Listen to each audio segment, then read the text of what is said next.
What's good? It's your boy Whispy Woodz.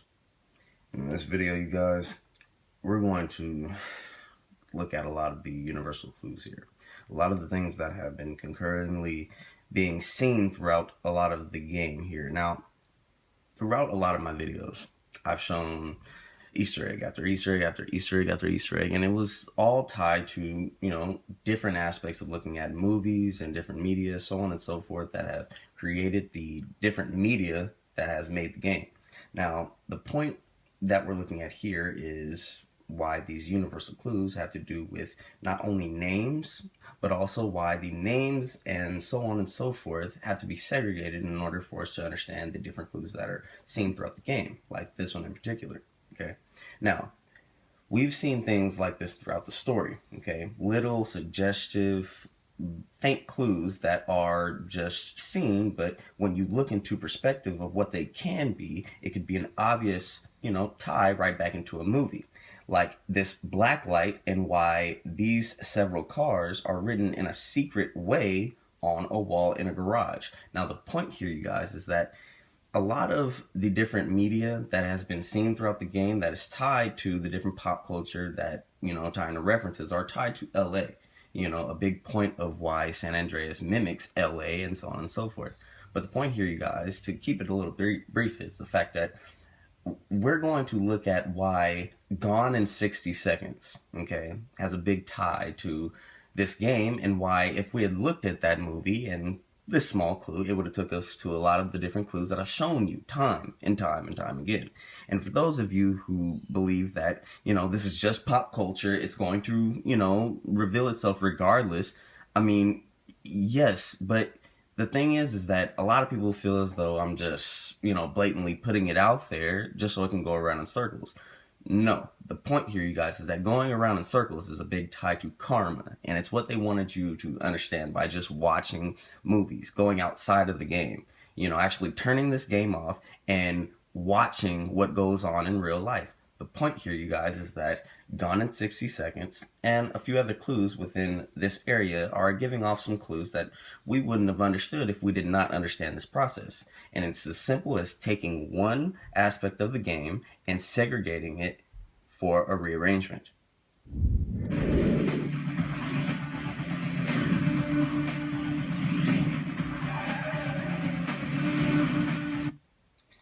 Now, what we're going to look at in this movie, you guys, is once again a lot of different symbolisms that I've shown throughout GTA, and a lot of different media that has made GTA, whether it's about, the aspect of good versus evil, and a lot of the aspects of, the red, gold, and green, which is very, very obvious. But the aspects of time are a big point of this mystery and why they have to deal with, understanding the right time at the right place, and so on and so forth. They're all movie aspects. They're all tropes.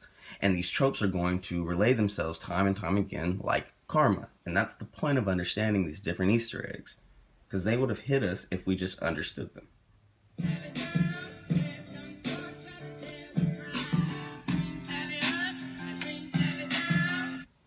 Now, once again, we have aspects of a great Scott, okay, Mr. Scott Can. And we also have Mr. William Lee Scott. Now, the point here, you guys, is that this karma would have come through like red, gold, and green, or even a karma chameleon.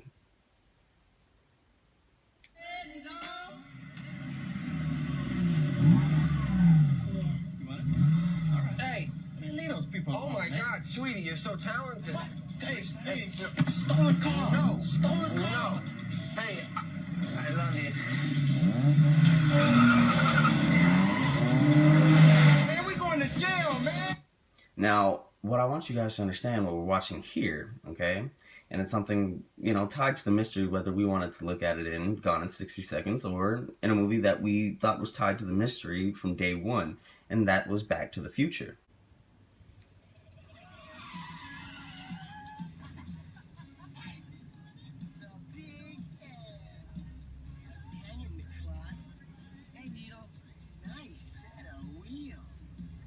She can do. Next green light. No thanks. What's the matter? Chicken?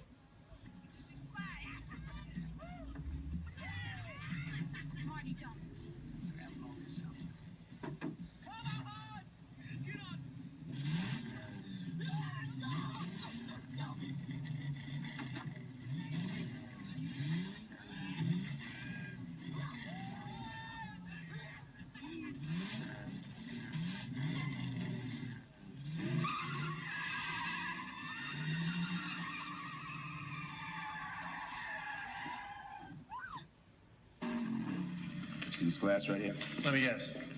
Black light? Black light. Take that wall. I'll take this wall. Remember the 70s? Too young? Thank God. Black lights were all the rage back then. You know, they had this ink, these magic markers. Only show up on the black light. So if you got a whole lot of information you don't want anybody to have. Like a shopping list of cars? There you go. Whoa! Come here, Randall. Take those glasses off, Randall, please. Do me a favor. 6 years ago, you make a real smart move. You know, you retire from a life that's gonna get you busted or killed, or maybe even both. And I'm thinking, I'm not putting you away when I had a chance. It's like this big fuck up the ass of this real impressive career that I've had. Oh, yeah. Well, without disappointment, you can't appreciate victory. I don't know to tell you that. Well, now that's hidden below the belt. Yeah, all right, let me tell you about below the belt, Randall.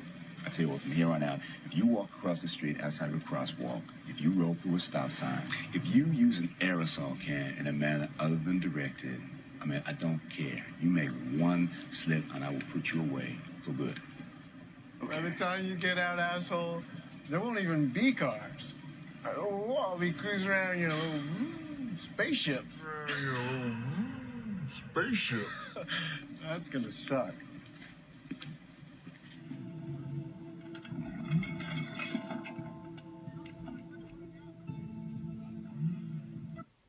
Now, the reason why I'm showing you guys this scene in particular is because look at her blue eyes, okay? Now, if it's one thing that I've made very, very relevant within this mystery is the fact that blue eyes and the color blue is very triggering within these Easter eggs and why they will lead us into different other Easter eggs. But the point here, you guys, is that it's a karmic sense of looking at things time and time and again. They will repeat, but only to show new elements. A big part of understanding, you know, the Epsilon mystery and, you know, the huge mystery that we've grown to understand here is all tied to different aspects of cars, or even car trivia tied to TV shows or even movies. But the point here, you guys, is that, you know, there are different names within Grand Theft Auto that all tie within understanding different bits of car trivia. And Gone in 60 Seconds was a bit of understanding that. Hello and welcome to TV Car Trivia. First question, who was the driver of the 73 Firebird? Otto. Jim Rockford Fire. Now, a big part of understanding, once again, segregation and understanding these different words for what they are is a big part of understanding Rockford, okay? And the Rockford files. But the point here, you guys, is that it's all segregating and rearranging of different words tied to GTA. Hello, ladies. I always was a sucker for a redhead. Let's go, come on, move. Hello, ladies. I always was a sucker for a redhead.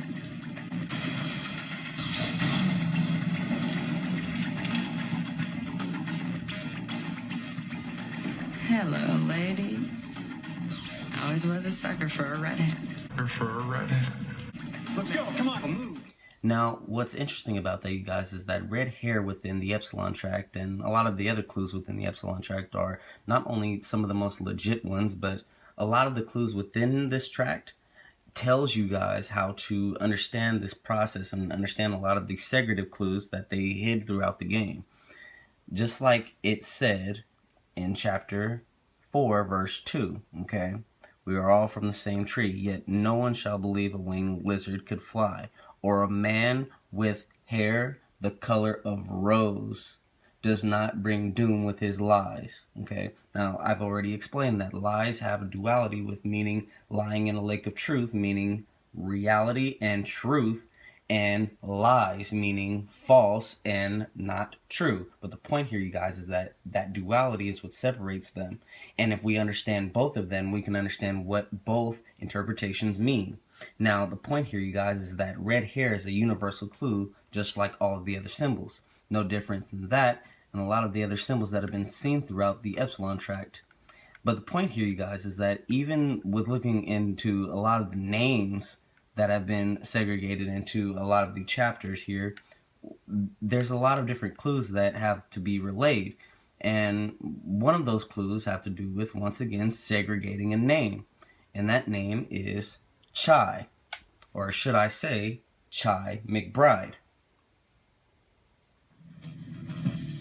Unit 1, this is Unit 2. Ash Tricky is landed. If they roll, we take them down.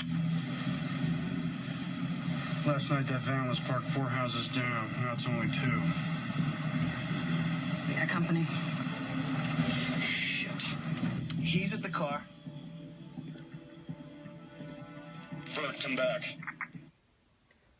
So now, once again, we have a character tied to a movie that is tied to an Easter egg within GTA, and happens to be a bird. Must find them for me and destroy them. What do they look like, Lord? Let this serve to remind you. The creature is crowned with a single spiral reaching like an antenna straight to heaven. I get the point, Lord. Bring the horns to me. Where should I look, sire? There is only one lure for such disgusting goodness. One bait that never fails. What be this bait? Please, you teach me. Innocence. Innocence. Why? They put a figure of woman. Now, you know what I find interesting? I actually got a lot of hate on that video. I remember when I actually did it, a lot of people came at me like, you know, I'm just forming bullshit out of the map. But I'm going to show you once again why that unicorn was real, and why, once again, these things are being pointed out at a top-down perspective. Innocence Boulevard. Okay? Again, I'm not making this shit up. You can look it up yourself. Innocence Boulevard is on literally the back and the horn of the unicorn that I saw months ago, you guys. Now, I want you guys to understand a big part of this trope and why it's tied to this scene in several other movies that I've shown before. And it's one universal clue tied to a unicorn. There she is. Yep. There's Eleanor. Illinois, Memphis. Unicorn. What's a unicorn? Fabled creature. On the horse with the horn, impossible to capture. It's the one card, no matter how many times you try to prove something, always happens. Over here!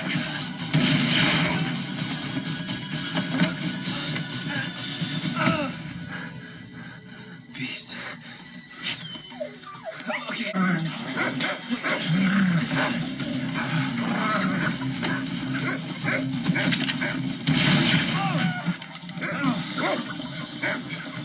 Throughout GTA 5, one major universal clue has been seen throughout the beginning and a big part of understanding Franklin's entire story, and that is understanding why tow trucks are very important. What do I gotta do? How do I learn? What do I do? Where do I go? You gotta go to truck driving school. I know. I know, man. I know. But I mean, like, Boys ready to play a little pin and tail on the donkey? can I get you a jelly donut or something, man? No, I'm just gonna go. Because I'm gonna have a waffle. Maybe next time, though.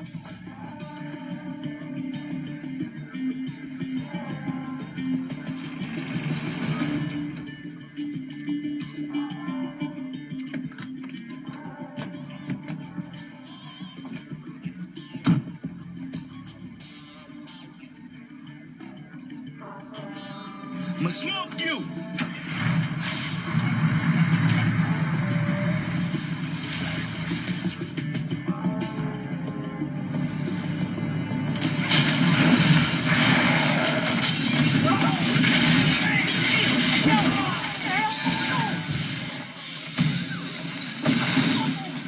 Want some of this? Yeah. Keep it real. Think slow. We should get through it just fine. Hello, Ryder Donnie. Donnie. Hello, Ryder.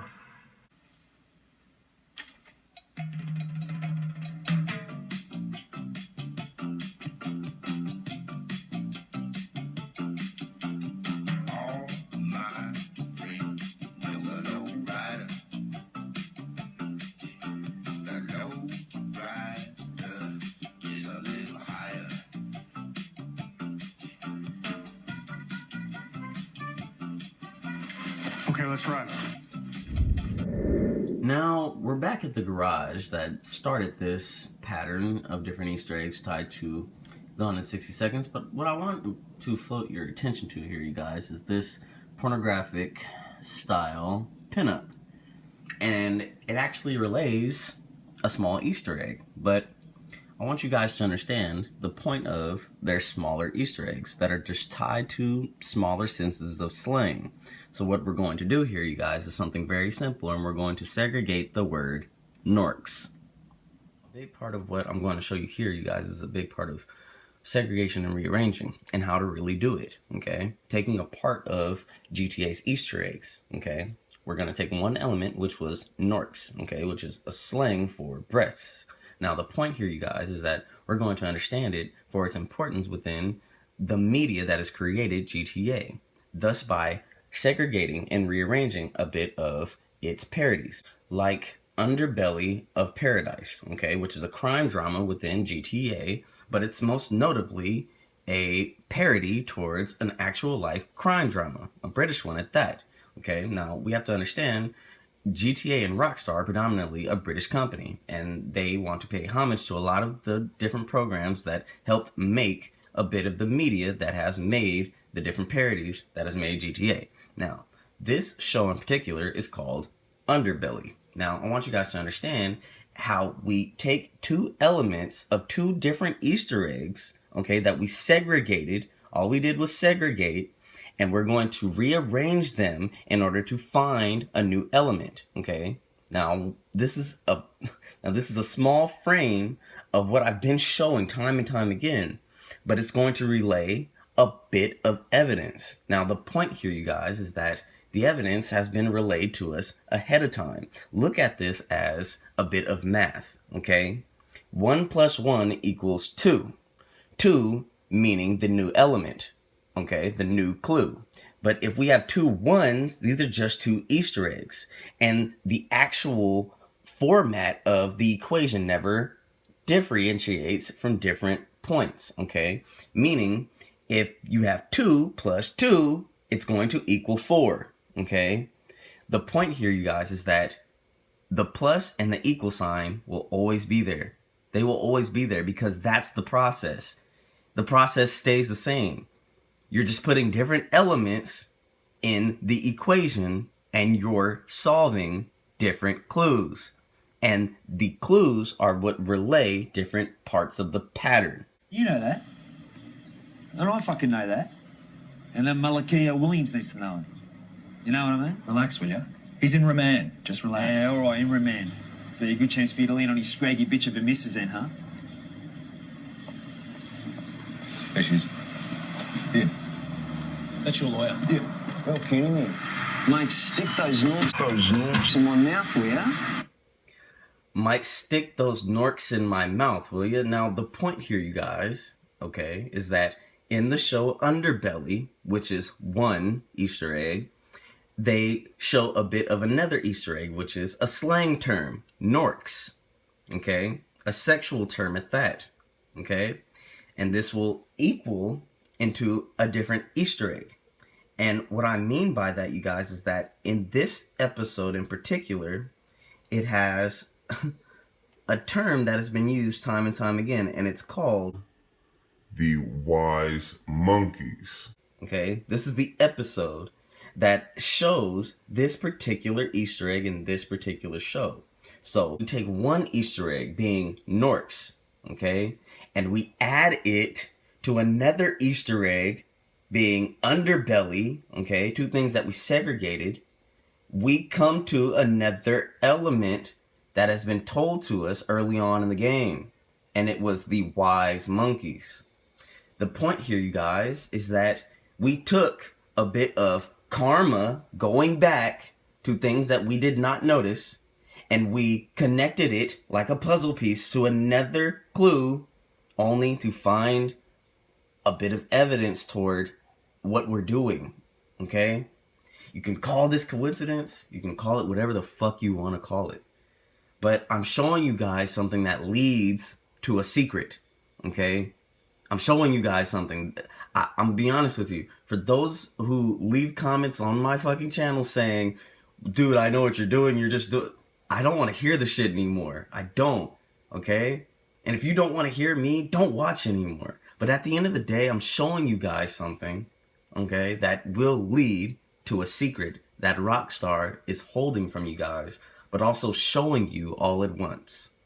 And it's tied to that fucking chicken. Vincent Calitri did 5 years in South London for manslaughter. He immigrated in 98. Yes.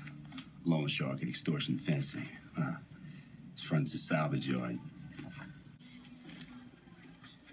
Excuse me, John. Hey, asshole. I was reading that. Watch your mouth, kid. What's going on? This is a homicide file from a homicide investigation. All right. Took us 3 months to get a magistrate to give us a wiretap on him. No other division, including Grab, can go near his personal residence or place of business, all right? Got it? Let me tell you guys something, all right? Raymond Calitri is going down for murder 1, boneheads. Who gives a shit about Grand Theft Auto? About Grand Theft Auto. Really? I don't want to be cruising around, spaceships.